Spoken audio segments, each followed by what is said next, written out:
This is Alex Bouks from INCANTATION, and you are listening to CobraMetal.Net.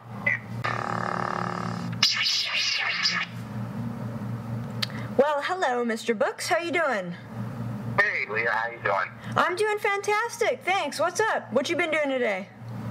I'm actually sitting at the band.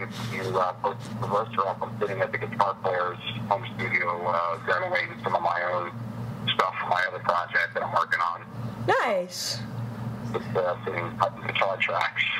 Really cool. From what I've been reading, your new album, Vanquish and Vengeance, is kind of a concept album. So what can you tell me about it so far? Is it completed?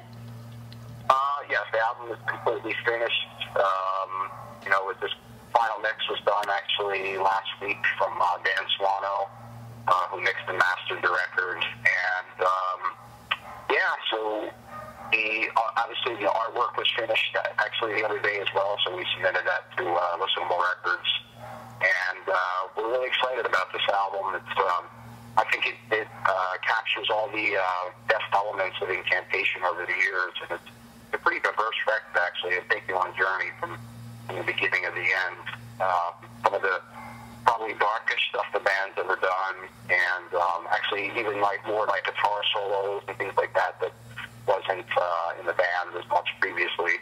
So, and as far as lyrical, I think as far as lyrically, I think we've because Chuck, the bass player, actually wrote probably most of the lyrics on the album. So I think it's a little bit more on a deeper level, I should say, than some of the past lyrical content. I think most of the lyrics, I think, deal with like the struggles with religion, such as Muslim religion, Christianity. It basically attacks all those different angles, and as far as also lyrically, I think it talks a little bit about magic and things like that, occultism and stuff like that interests, especially me and Chuck. There's definitely a lot of personal stuff on there as well. Interesting to hear that you're taking on Islam, too. It seems like a lot of bands are afraid to do that. It seems like Christianity is kind of the easy target, and it's almost kind of a worn-out bag, you know what I mean? Right, yeah. I mean, as far as I'm concerned, it's all bad, I think the Muslim religion seems to be the most dangerous, obviously. Those people are just, they don't care. They have no fear, So yeah. when you have no fear, that's extremely dangerous. So, but as far as I'm concerned, I mean, I don't believe in any religion, and I think religion should be a personal thing. How can you infringe your beliefs on everybody else? And, everybody's the same. We're all individuals, or at least we're all supposed to be. Right, exactly. So the last time I interviewed you, you told me that on this new record, it was going to be the first time that you recorded with another guitarist while you were writing something. What's that been like for you? How much of the riffage were you responsible for? Quite a lot of it, actually. Agoraphobia has always been mainly me writing all the music, and for Incantation, it's always been John as the primary songwriter. Actually, John has been the primary songwriter for the last 20 years. In the early days of Incantation, I collaborated a little bit more. Mm-hmm. But this is the first time he's actually collaborated with someone probably in almost 20 years, really. Wow. But we've been friends since he started the band, and we were friends when there was no death penalty. There was just a few of us. There was a handful of us with agoraphobia, inhalation, Incantation, mortician, pretty much, post harmonica. So we've known each other for so long, and we come from the same background, so it kind of made sense when we sat together and we started working together. It just came naturally. Actually, all four of us collaborated on this album, so wow. It's a both band effort. What sources of inspiration did you personally draw from for this record? Or is there anything drastically different from previous ones? Definitely. For me, it was really personal as far as riff-wise. I was kind of going through a lot of dark times in my life, actually. Actually, all four of us were going through a lot of craziness in our personal lives. I'm sorry to hear that. I really channel that into music. And it's the first time I actually, because usually when you're going through some dark times in your life, you know, when you're a musician, sometimes it's hard to pick up the instrument. And, you know, yeah. So I actually picked up the guitar and channeled a lot of that anger into the riffs. Good. So, you know, it turned out to be a very positive thing, you know, because you're channeling all that negativity into music, you know, and making something creative, you know, out of all that negativity, you know. Yeah. So, you know, some of the really fast, angry stuff and dark, sinister stuff that I wrote, you know, came about in music, and I think I could speak for all four of us, really, you know. Wow. Mainly me, I would say, but, you know, it really came through in the music in a positive way. You know, this will be one of those albums I'll look back and say, wow, those were some crazy times, and, you know, and what I was feeling at that time when I wrote the music. So it's definitely very personal, I think, for me, especially some of the music, you know. So you quit drinking 3 years ago, right? Oh, no, 11 years ago. 11, wow, okay. Well, this might seem like a silly question, but how has that changed your playing or approach to music any? Do you feel like you're more in control and more powerful, like, in your creative abilities because of that decision? Oh, absolutely. Yeah. I don't knock anybody that drinks or does whatever they do, because I don't know what's best for me. I don't know what's best for anybody. But for me, you know, I became very destructive, so not creative, you know? Yeah. And I think that, you know, with anybody that kind of, when you're an artist of any, you know, if you're a painter or if you're, you know, you're a musician or you're an actor or whatnot, you know, you kind of see things differently than most people do in the world. And I think we kind of, you know, when you put certain things into, you know, like say, for instance, alcohol, and to me, it comes out in a very negative way, you know, because you kind of see the truth and see through the smoke and mirrors, you know, in this world, and, you know, it can come out very negative. So I became very destructive. So once I put all that down, you know, I just channeled that into something very positive in my life with music, you know. Yeah. So, of course, it's great to be in control. And if they came up with a magic pill and said, hey, take this and you'll be able to just have a few drinks and be okay, I would have thought it. So, Yeah, I think everybody would. I'm comfortable in my own skin. I don't need to put something in me to escape or you know, try to be somebody else. I'm comfortable with who I am, so I don't need to do those things. I'm happy to hear that. I don't knock anybody that does what they do, you know. So it's just, for me, my choice. Yeah, I support that. I think that's great. How does being with your other projects color the work that you do with Incantation, if it does at all? Well, really, like the one I'm working on now is completely different from Incantation. Everything I've done is completely different from Incantation, but it just, you know, I don't. When I write something for Incantation, I don't sit there and say, I'm going to write an Incantation riff or whatnot. I just, whatever comes out of me, if it works for the band, then it works for the band. I don't write for anybody but me, you know.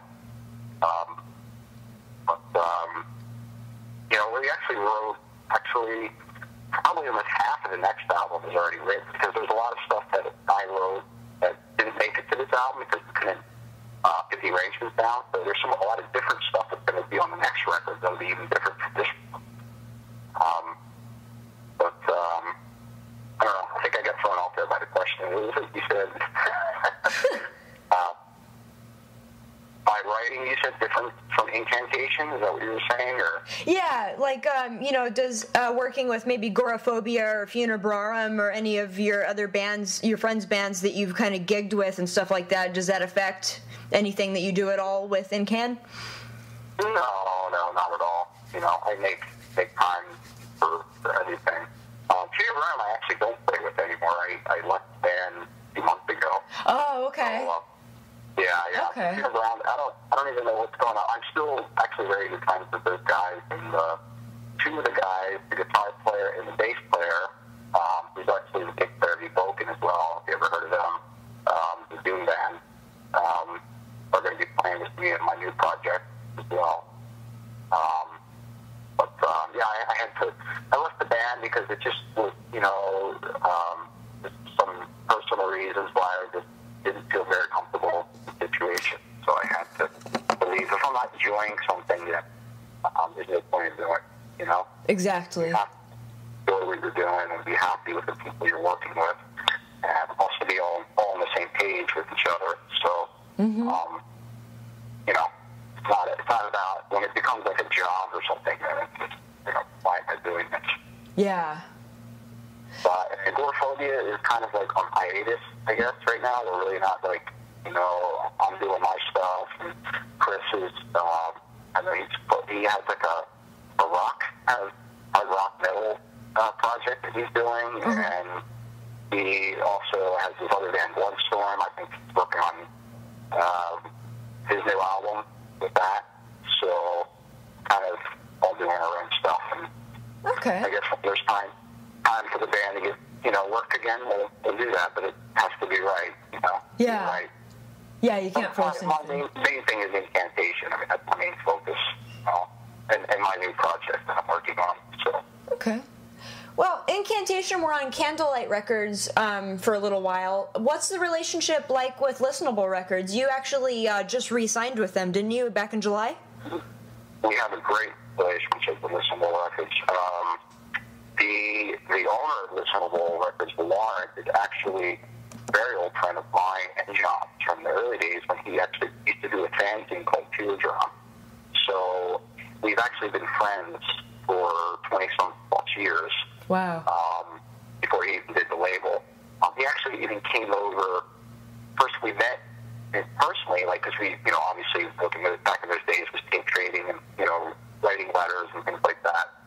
So he actually came over to the States back in 1990, his first time in America, which he probably even spoke, much English in those days. And stayed with the Immolation guys. We all became friends and stuff like that. So he's a guy that, he believes in the band and only wants to do best for the band. Not just him, but the whole staff at Listenable Records. And, they're definitely, they put us as a priority, which, sometimes when you're with a bigger label, you're kind of pushed to the side because they have a million bands on their label. And, also, we're like one of the only death metal bands left on Listenable because he kind of has a lot more like rock music and stuff like that on his label now. Right. So we definitely have, we take a priority with him. He's a big fan of the band, as well as our friend Steffi, who also works at Listenable. She does a lot for us, stuff like that. So he couldn't be happier, and obviously that's why we just re-signed with Listenable. It's the best place for us. Great.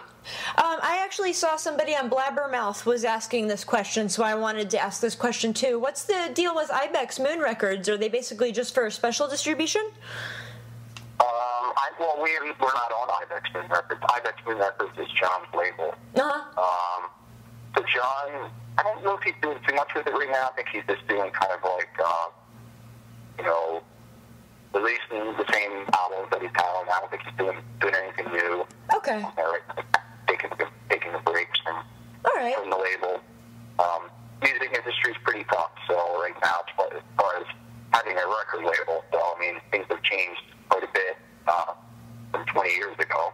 And John's kind of an old school guy and looks at things a little bit differently than probably most of the newer school people in the industry. Hard for him to adapt to the changes in the industry because he does it out of passion, where it is a business. So when you're trying to have a business when you're passionate about things, that you like, that not everybody else likes, and, when you're trying to make money at it too, it's quite difficult, So he's kind of taking a break from that, just kind of focusing on the band. Like we're actually just, as of the other day, we're going to be working with a new management company, and so it's kind of good because John and Kyle did a lot of the business end of the band for a while, and now they can just focus on music and not worry about all that you have to be a musician and a businessman at the same time, it can be very difficult. I bet, yeah. So we're happy about that, so. Yeah. Tell me about some of the tours that you've done this year. So you went to Brazil and Europe, right?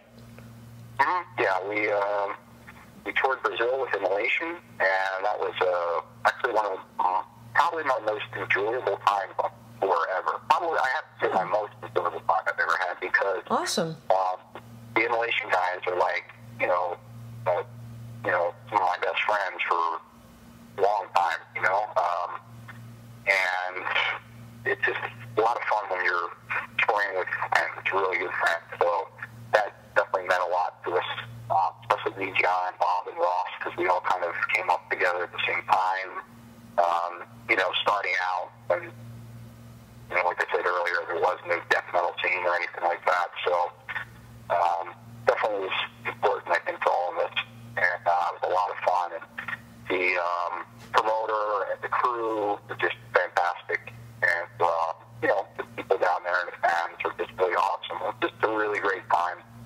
And then Kyle had some physical problems, so last minute he wasn't able to do the European track that we did, which was basically all festivals that we did. So fortunately, we had our friend Sam Zara, who's the drummer of Mortician and Purist, and he really stepped up to the plate last minute, learned the material.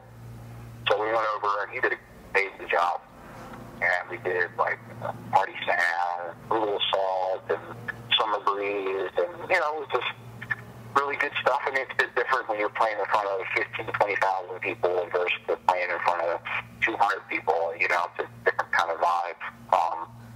But yeah, it was really good. It was very successful for the band. But, I mean, I like playing the big stuff, and I like playing in certain ways, I think I prefer, 100, 150 people sometimes over 10,000, because, there's something about the intimacy, and energy that you get from, playing a small place. Yeah.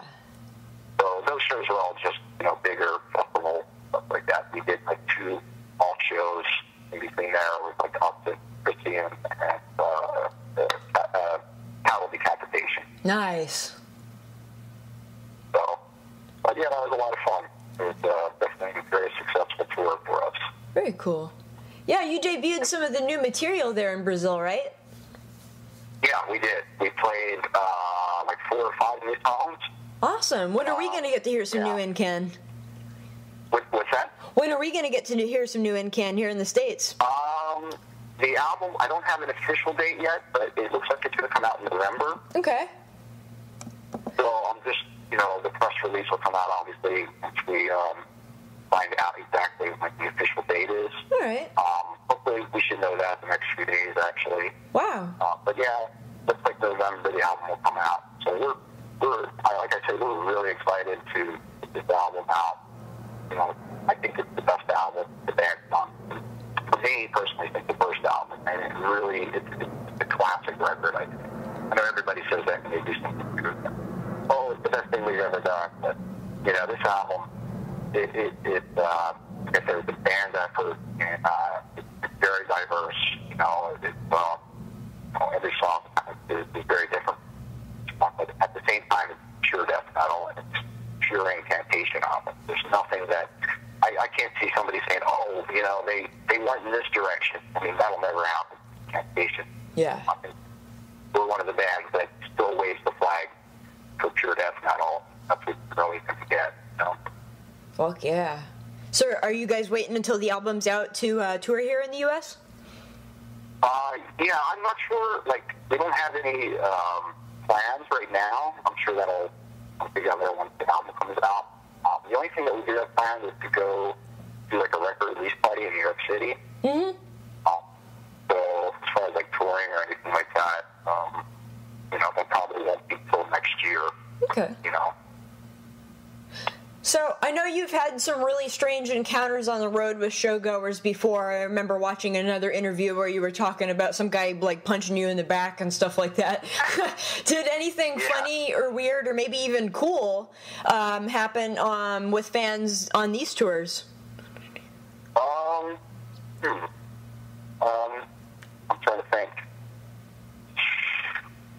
No, I mean, nothing really out of the ordinary. I mean, you know, I didn't really meet any really strange people. Everybody's damn. pretty level-headed and stuff like that, nice. And, but unfortunately, sometimes you meet some really strange people that Yeah. just out of their mind. Unfortunately, the incident you're speaking of was in Mexico City, actually. So that was a little crazy when the band is punching you to tell you how much he likes your band, you know? That's a little weird, yeah. That's a little weird. Yeah, so. But, no, I don't, nothing really comes to mind. I mean, you know, nothing crazy. Fortunately, I don't have a good answer for you there. Oh, well, that's all right. That's good. At least nothing bad happened, so. Mm-hmm. But, so you yourself, you have a really wide palette of musical interests from what you post on your Facebook. So can you name me some of your all-time favorites of any genre? It doesn't matter. It doesn't have to be metal. And what have you been listening to lately? Well, I have to say, you know, for favorite band would be Pink Floyd, you know? Okay. Awesome. Pink Floyd, you know, I'm really diverse. I listen to, like, Maiden, Celtic Frost, Boy Bond, Bathory, let's see here. Uriah Heep. Sabbath, you know, I don't know, there's so many different things, and then, like, I'm a big fan of, like, singer-songwriters like P.J. Harvey, Mark Lanigan, and a lot of new wave music like Sisters of Mercy, The Cure, and, I don't know, Christian Death, and, I don't know, The Doors. I'm all over the place, you know, a lot of punk, early punk, like Discharge, GBH, Hellhammer, I don't know. I could go on. And as far as what I've been listening to lately, well, I don't know, I've been on like a serious Iron Maiden kick, you know? Yeah. Pretty much just a lot of Maiden and, yeah, a lot of Iron Maiden. Oh, and singer-songwriter named Hope Sandlow, actually, there's a lot of her. She's the singer of Maisie Star, if you ever heard of it back in the day. So, I don't know, she's like a very mellow, melancholy folk singer. You know? Nice. So, I don't know. I'm all over the map, you know. So if you could organize a dream tour with any of your bands, and any bands that are still together or not, it doesn't matter whether they're still together or even if they're metal, who would be on the bill, do you think? It could be like some kind of giant metal rock tour fusion or some shit. Wow.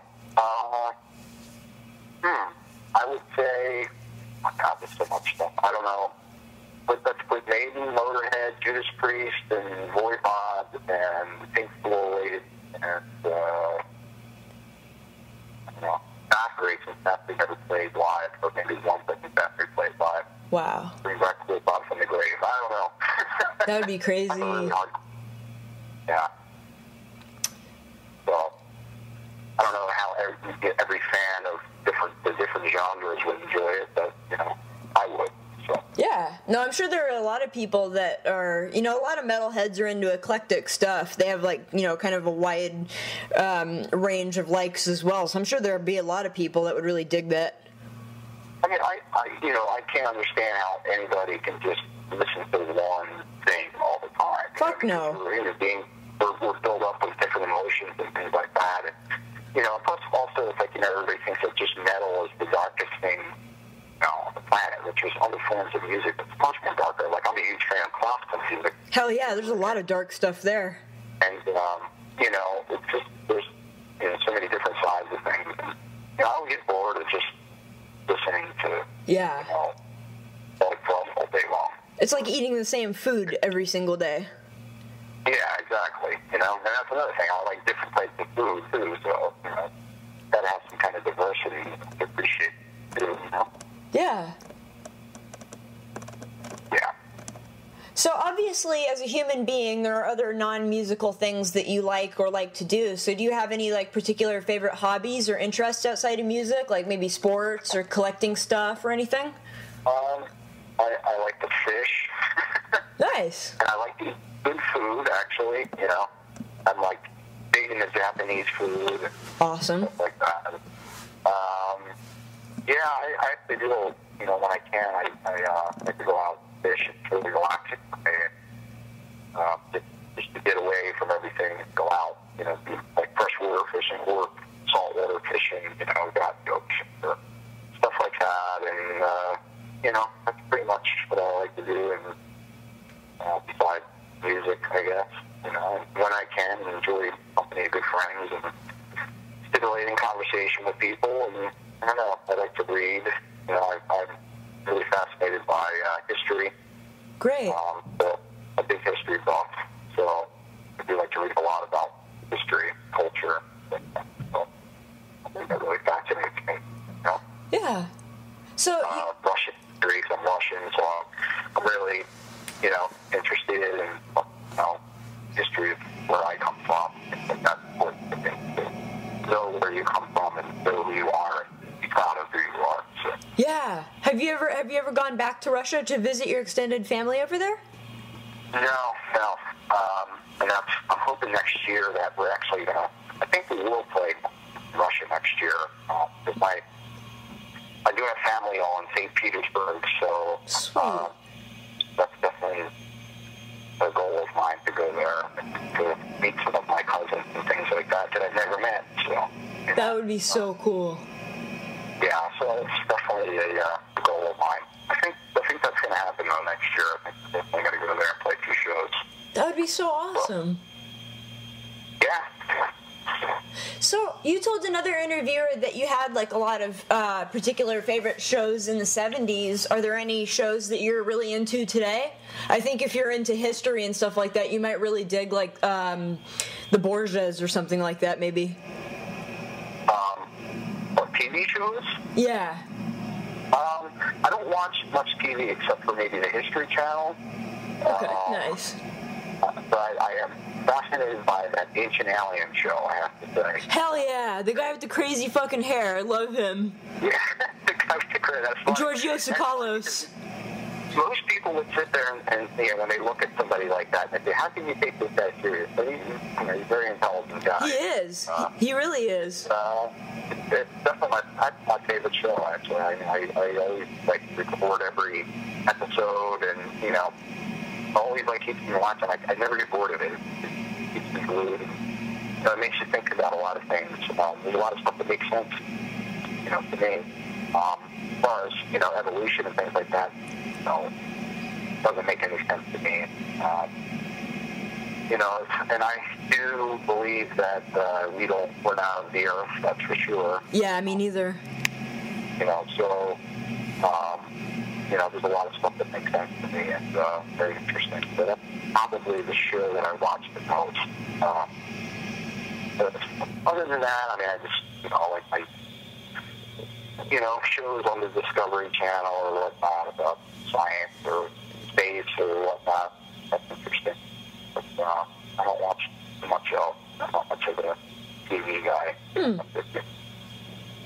What sort of movies are you into? Mainly old stuff, older movies and older horror movies, science fiction.